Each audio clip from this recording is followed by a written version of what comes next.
Mateus 2, de 1 a 12, está aí no impresso que você pegou ao chegar, e eu queria que você lesse todo o texto comigo. E tendo Jesus nascido em Belém de Judeia, no tempo do rei Herodes, eis que uns magos vieram do Oriente a Jerusalém, dizendo: onde está aquele que é nascido rei dos judeus? Porque vimos a sua estrela no Oriente e viemos a adorá-lo. E o rei Herodes, ouvindo isto, perturbou-se, e toda Jerusalém com ele. E congregados todos os principais sacerdotes e os escribas do povo, perguntou-lhes onde havia de nascer o Cristo.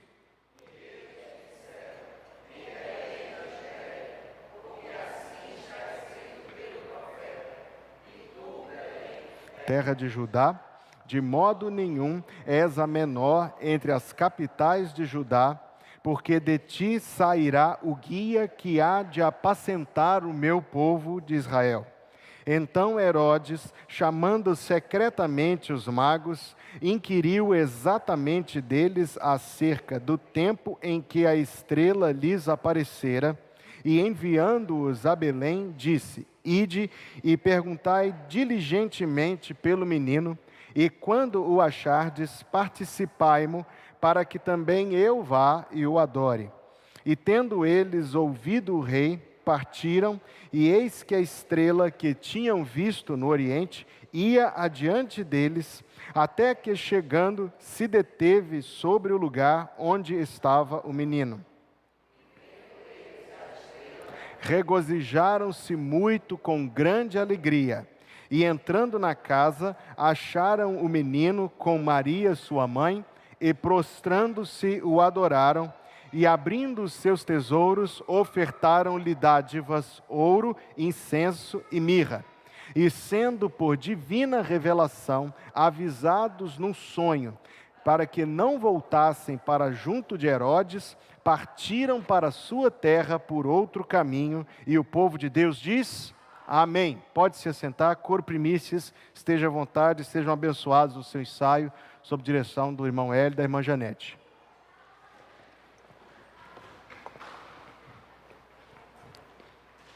O primeiro detalhe desse texto que chamou a minha atenção é que, ao nascer Jesus, José e Maria não voltaram para Nazaré.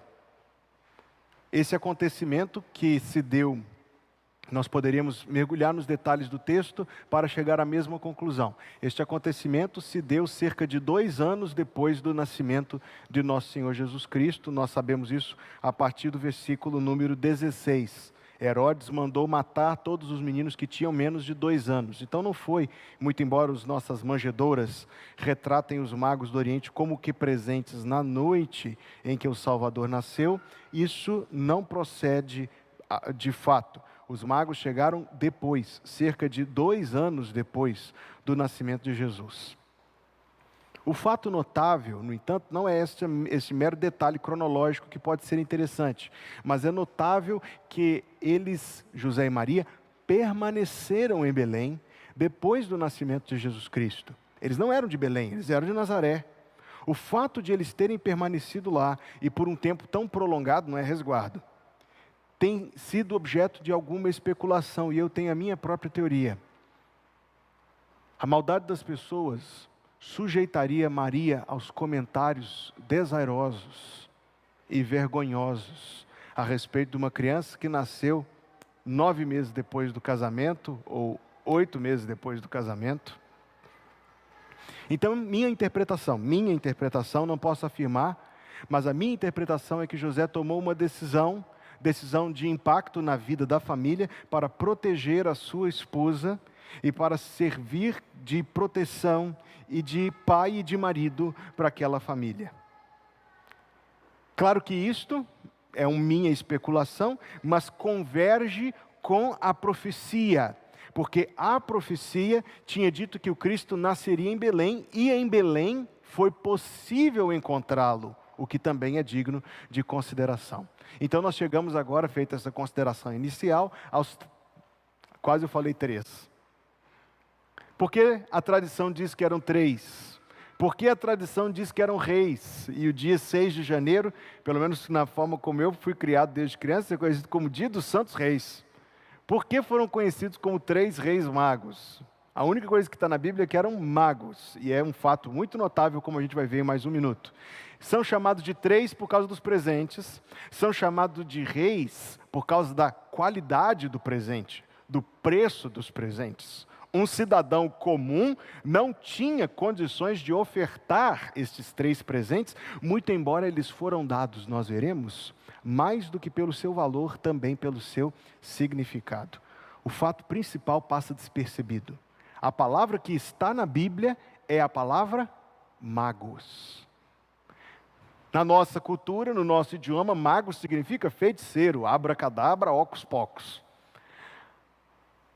Mago era uma casta babilônica, uma espécie de fusão entre o funcionalismo público e o sacerdócio idólatra.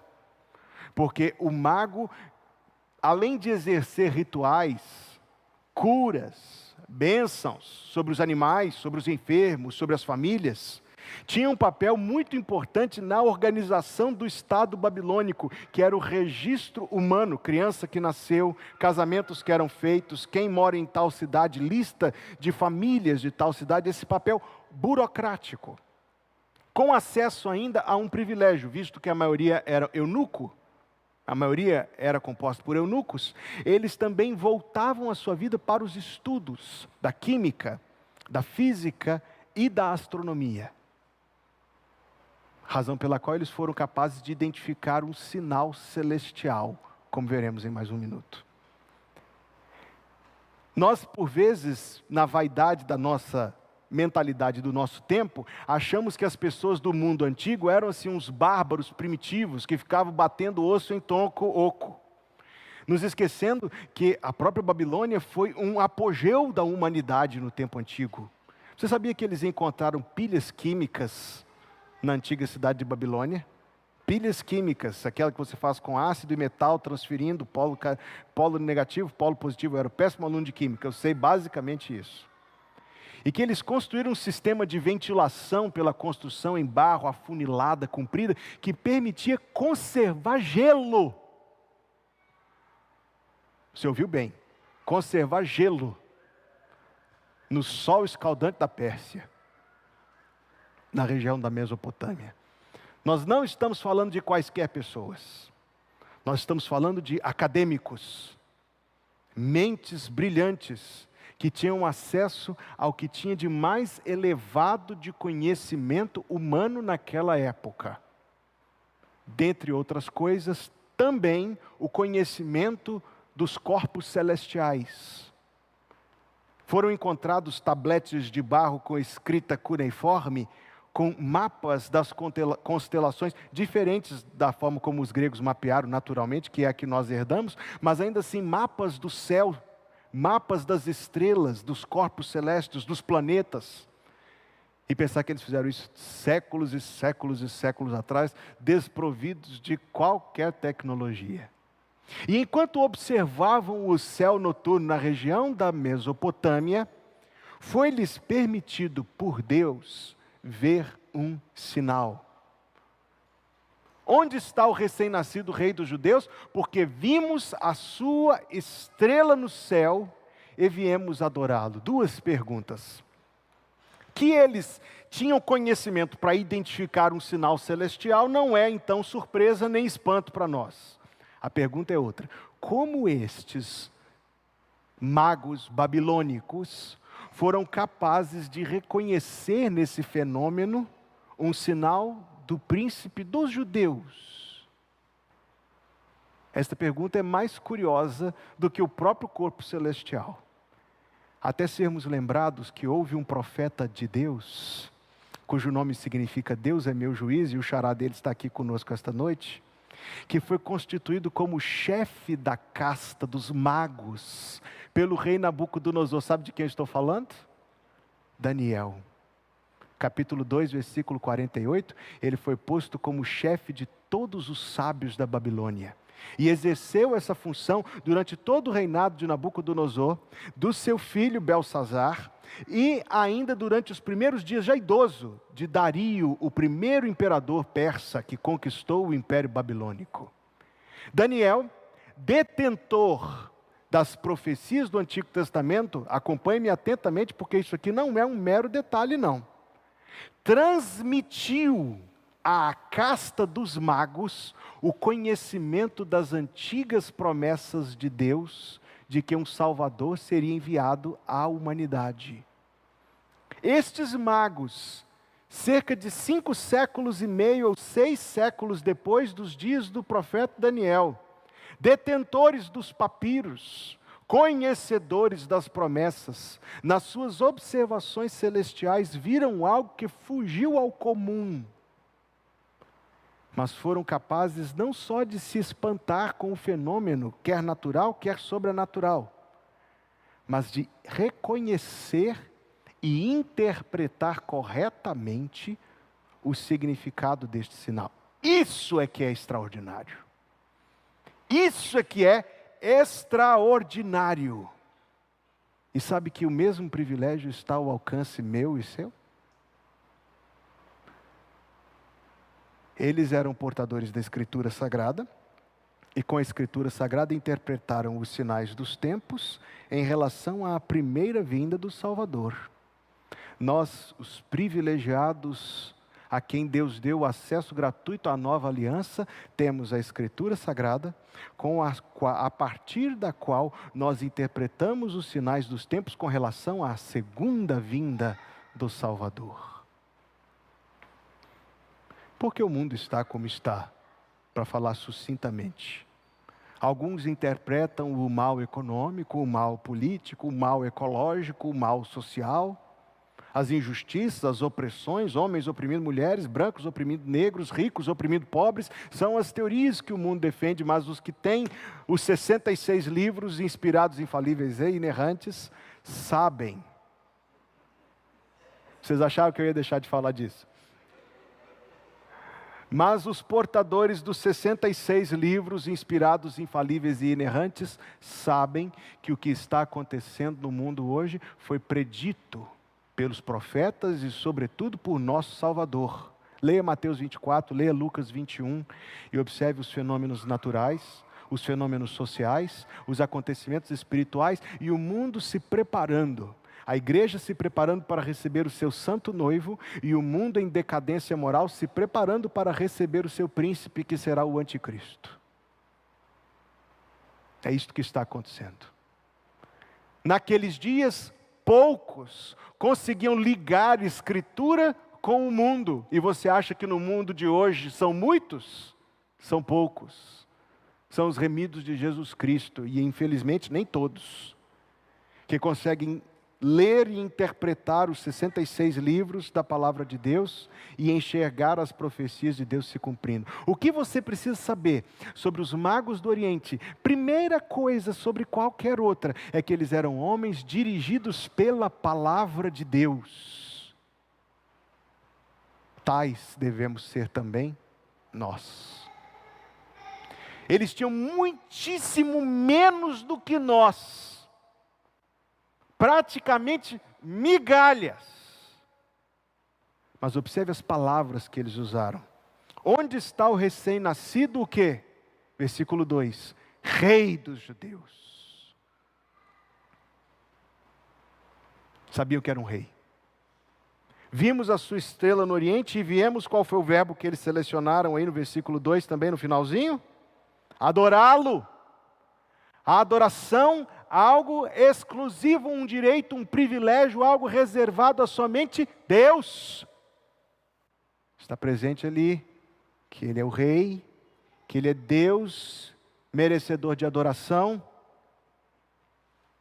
E quando eles o encontraram, diz o versículo 10, eles experimentaram gozo extraordinário e ofertaram a Ele as suas dádivas. Primeira coisa que você precisa saber: eles eram homens dirigidos pela palavra de Deus. Segunda coisa que você precisa saber: eles não eram da semente de Abraão. eles não eram da semente de Abraão. E este sinal é importante. Este sinal não é somente importante, ele é algo eletrizante para nós. Porque nós também não somos da semente de Abraão. Digo, geneticamente.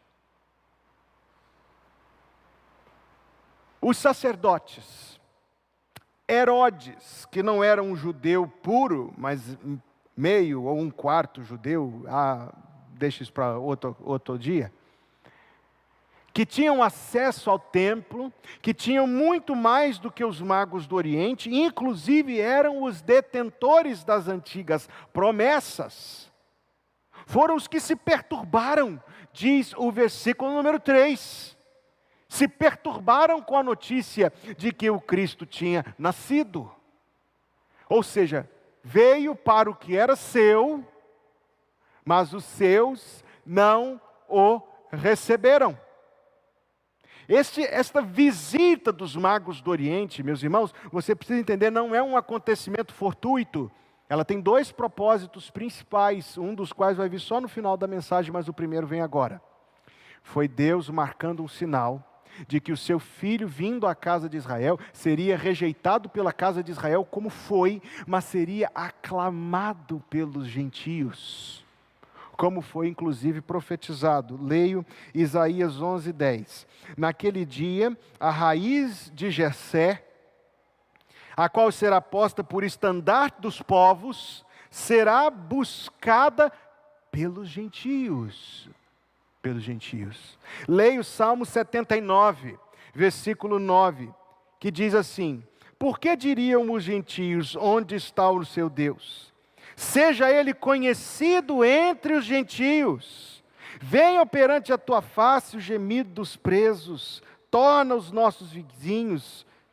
E no Isaías capítulo 60, versículo 3, os gentios caminharão à tua luz, e reis ao resplendor que te nasceu. Eu citei 3, haveria dezenas de versículos do Antigo Testamento profetizando a salvação dos gentios, aqui demonstrada. Primeiro propósito, Deus queria mostrar que o seu filho seria rejeitado por Israel, mas seria aceito pelos gentios, que se tornam, aliás, que nos tornamos semente de Abraão, não geneticamente, mas espiritualmente. Os da fé, diz o apóstolo Paulo, os da fé é que são filhos de Abraão. Você não se vê aqui nos magos do Oriente? Esta passagem só foi entendida por nós gentios convertidos quando nós nos vemos neles. Aqueles que não teriam direito, estaríamos, amados irmãos, nós seríamos idólatras. Eu e você seríamos idólatras, beijoqueiros de estátuas, invocadores de demônios. É o que eu seria, é o que você seria.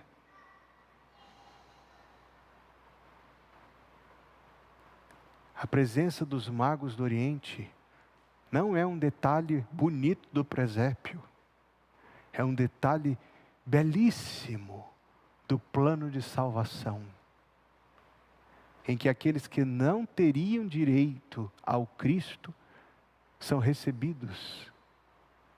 E o Senhor Jesus Cristo aceitou as ofertas deles.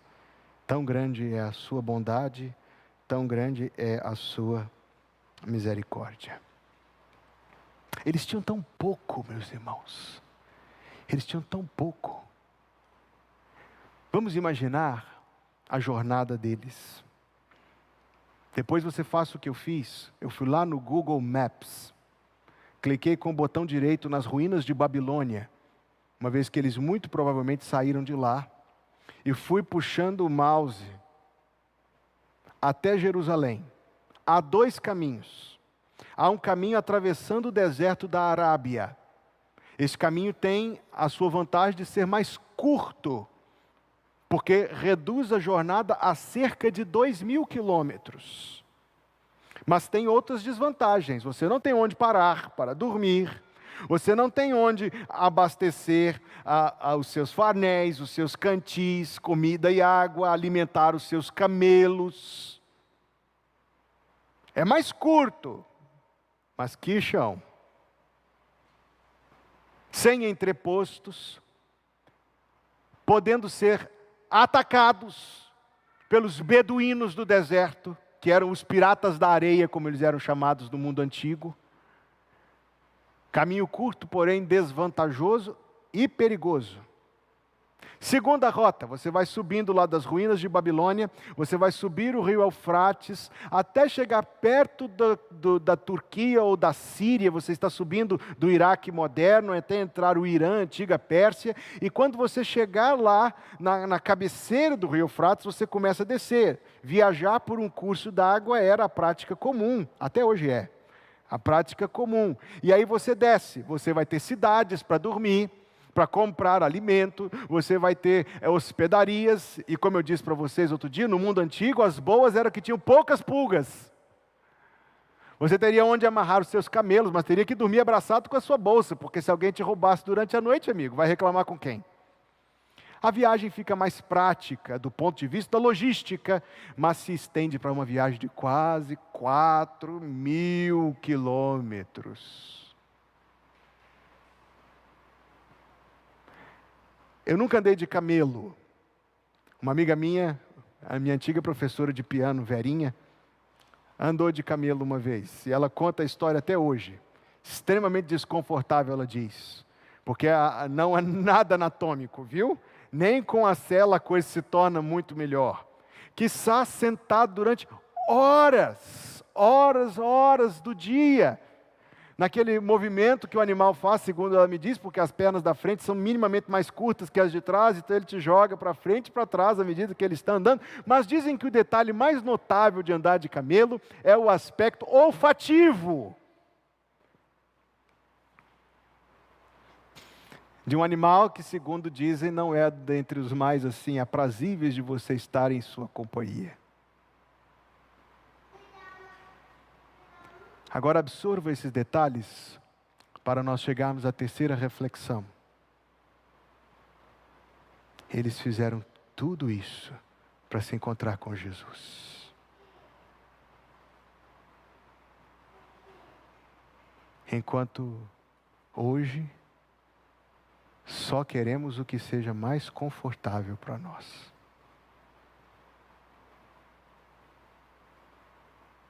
Se houver empecilho, dificuldade, ora, Jesus está comigo aqui também. Tudo isso eles fizeram. Eu não sei qual dos dois caminhos eles fizeram, mas você percebeu que nenhum dos dois caminhos é fácil. Tudo isso eles fizeram para encontrar. Você percebeu que eles não foram lá para receber ofertas. Eles não foram lá para receber ouro, incenso e mirra. Eles foram lá para levar ofertas.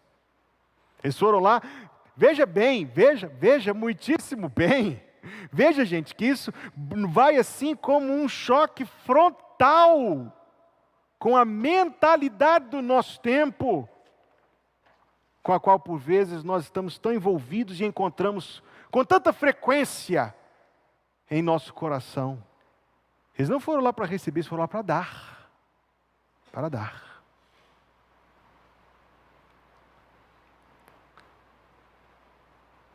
Absorvamos isso com toda a gravidade. Tudo isso eles fizeram para honrar o Senhor Jesus. Conquanto hoje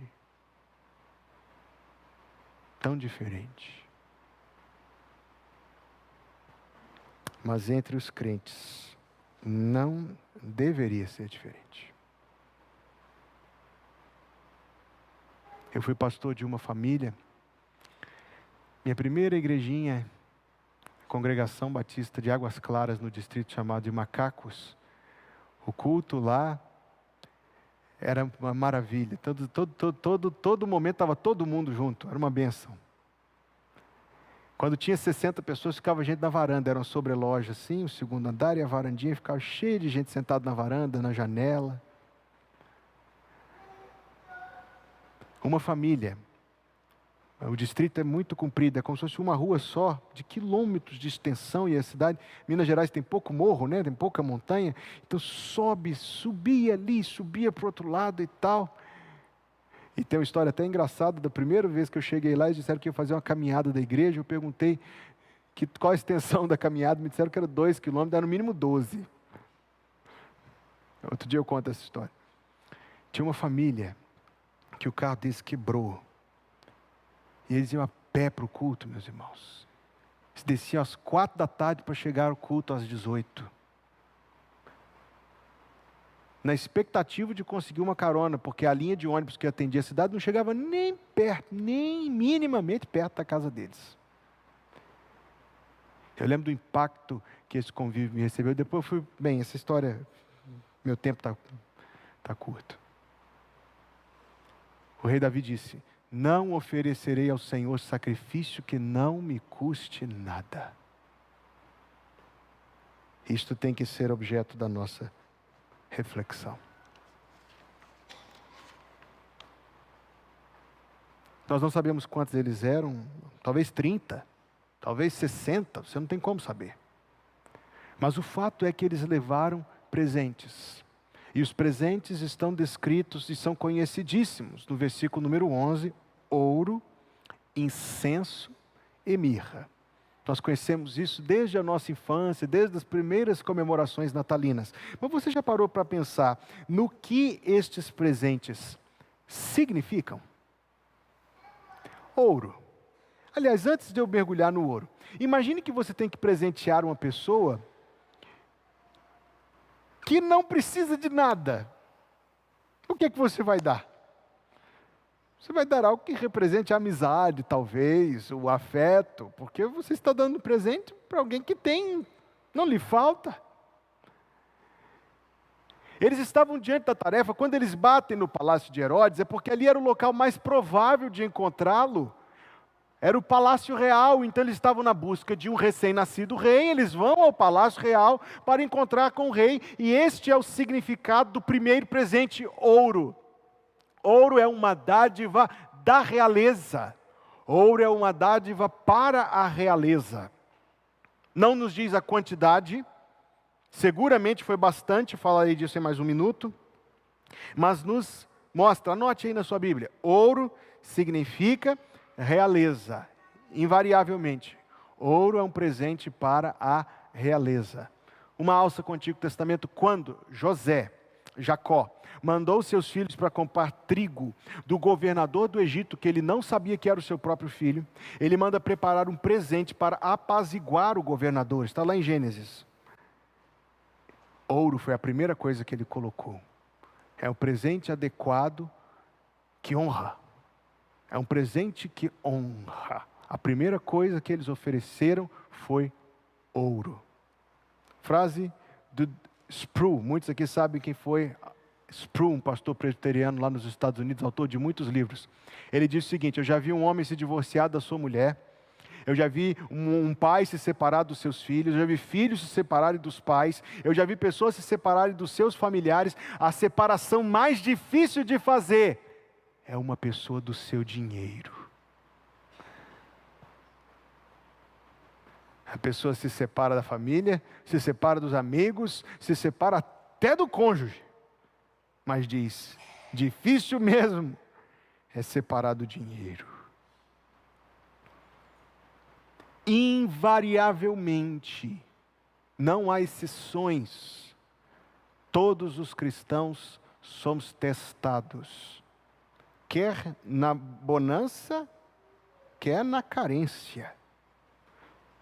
Nossa relação com Deus manifesta em nossa relação com o nosso dinheiro.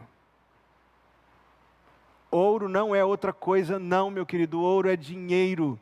Qual foi a primeira coisa que eles ofereceram para Deus? Ofertas, dádivas, ouro.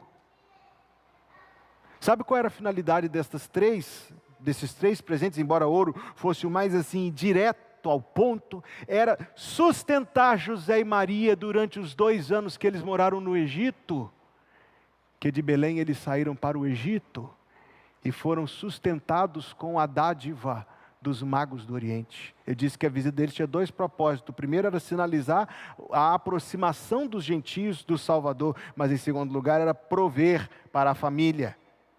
Prover para a família. Vamos pensar nisto, meus amigos. Vamos pensar nisto. A Escritura Sagrada ensina muito sobre o uso dos nossos bens. Não é deu 10 e faça o que quiser com 90. O texto diz: honra o Senhor com os teus bens, com todos os teus bens. A forma como você usa os 90 também pode honrar ou desonrar a Deus. Pressupondo que os 10 são entregues ao Senhor, a forma como você usa os 90 também pode desagradar e desonrar a Deus. Com excessos, com vaidades, com vanglórias, com tolices, com imprudências. Esse é um assunto tão importante, irmãos, às vezes negligenciado. Às vezes negligenciado. Nós temos receio de nos parecer com as igrejas que ficam explorando e extorquindo as pessoas, e não devemos. Nós não somos uma igreja assim, graças a Deus. Graças a Deus por isso. Mas nós não podemos deixar de cumprir a tarefa de olhar para o outro lado, para aquilo que a Bíblia realmente ensina sobre o nosso uso do nosso dinheiro. Uma das coisas: honra o Senhor com os teus bens e com as primícias da tua renda. Provérbios capítulo 3, versículo 9. Honra o Senhor com os teus bens e com as primícias da tua renda. Eles estavam lá. Veja que depois da viagem, depois de pagar a ração dos camelos, depois de pagar a comida deles próprios, a noite nas hospedarias, talvez a viagem tenha durado 2 anos, tá? Talvez a viagem tenha durado 2 anos. Não é pouco provável não, dada a distância e os meios que existiam para transpor essa distância. Eles se separaram dos seus assuntos lá na Babilônia, porque o que eles tinham que fazer em Jerusalém era muito importante, mais importante do que o trabalho. Estar com Jesus é mais importante do que as nossas obrigações de trabalho, sim. Estar com Jesus é mais importante do que a nossa honra, do que as coisas que a gente às vezes privilegia. Eles estavam lá, e ainda assim levaram ofertas para a gente pensar. Ouro era só um dos presentes. Qual era o segundo dos presentes? Incenso. O incenso é algo profundamente significativo, porque incenso só poderia ser oferecido para Deus. Incenso, eu sei que há alguns que queimam palitinhos de incenso para aromatizar a casa, e alguém pega a essência da terra e coloca no negócio de vapor, de lavanda, para fazer dormir.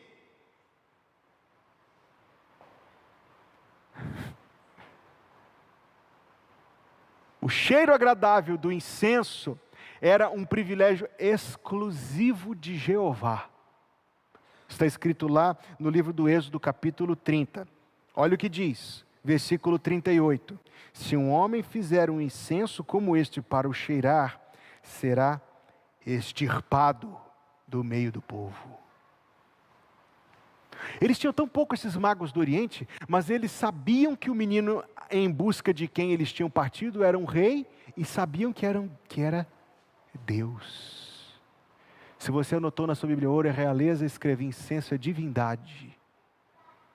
E agora escreva o seguinte: mirra, morte. Mirra é morte.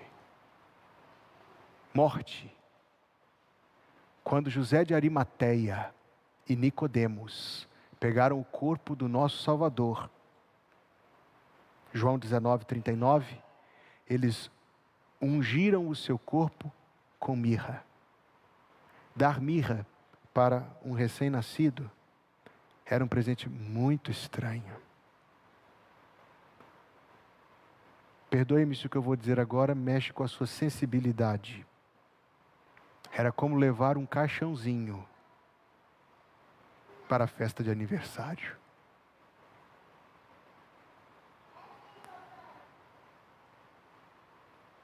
O significado da mirra é a unção de um morto para ser sepultado. Então eles estavam em busca de um rei que é Deus, mas que de alguma forma incompreensível para eles, iria enfrentar e oferecer um sacrifício de morte.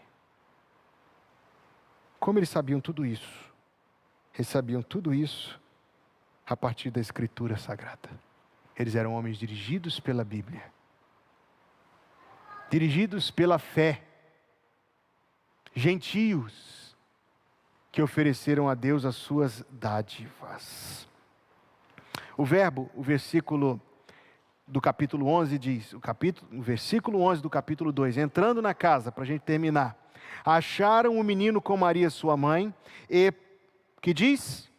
Prostrando-se, o adoraram, e ofereceram as suas dádivas. 3 coisas: não roube Deus da adoração que você lhe deve, amém? Não roube Deus da adoração que você lhe deve. Você deve adoração a Deus. Não roube Deus da adoração que é dele. Você deve sujeitar-se a Deus. O verbo adorar, proskineo, em grego, significa prostrar-se. Então aqui você tem uma dupla ênfase, quando a palavra é dita 2 vezes para enfatizá-la. E prostrando-se, prostraram-se, é o que está escrito ali no versículo 11. Prostrando-se, prostraram-se. Se eu fosse traduzir literalmente. Não roube Deus da sujeição que você lhe deve. Não roube Deus das dádivas que você lhe deve.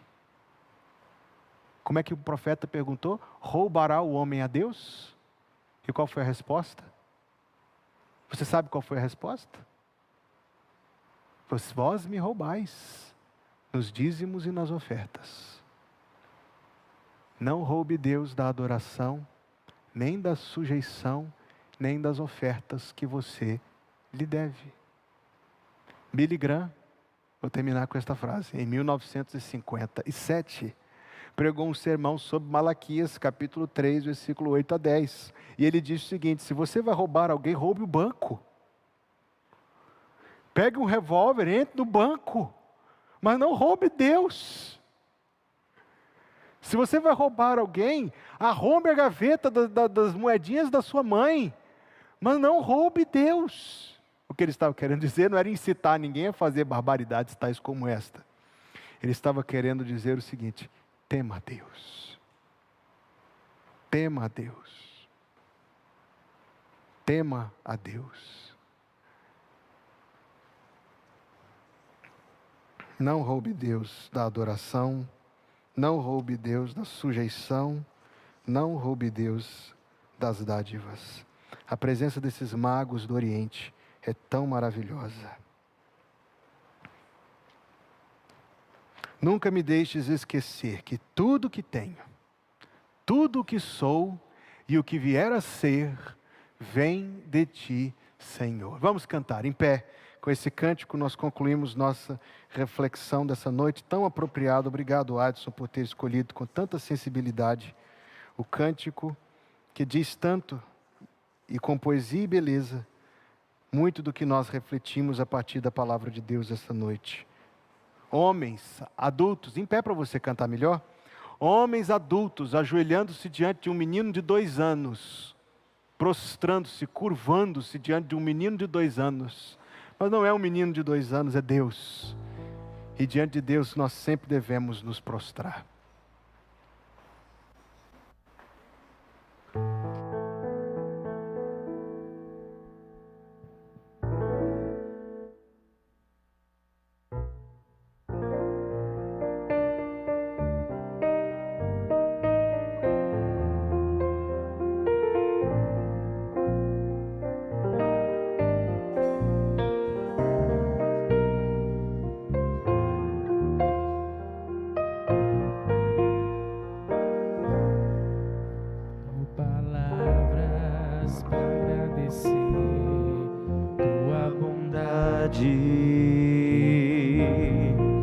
Dia após dia me cercas com fidelidade. Nunca me deixes esquecer que tudo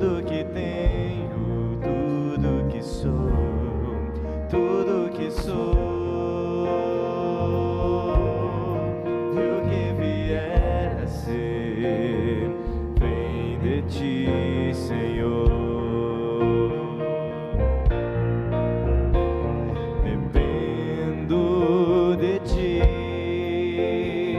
preciso de ti, sozinho nada posso fazer. Descanso em ti, espero em ti, sozinho nada posso fazer. Nunca me deixes esquecer que tudo que tenho, tudo que sou, tudo que sou,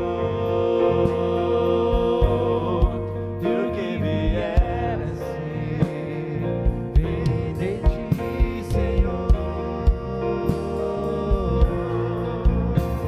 Dependo de ti, preciso de ti, sozinho nada posso fazer. Descanso em ti, espero em ti, sozinho nada posso fazer.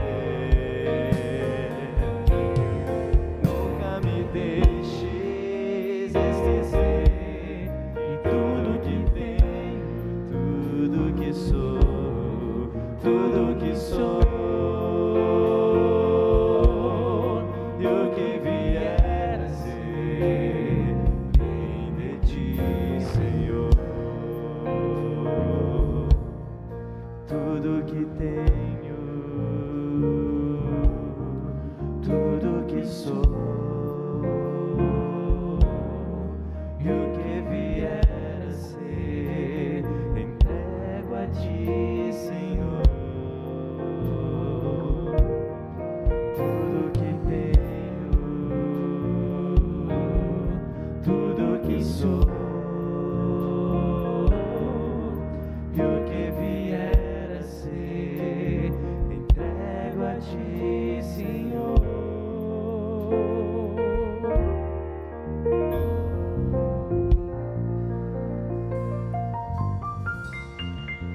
Senhor Deus, que pela tua misericórdia e pela ajuda diária do Espírito Santo, estas palavras não sejam meras palavras, mas de fato e em verdade, pelo agir do Senhor nas nossas vidas, crescentemente possamos apresentar a Ti mais e mais do que temos, e mais do que somos.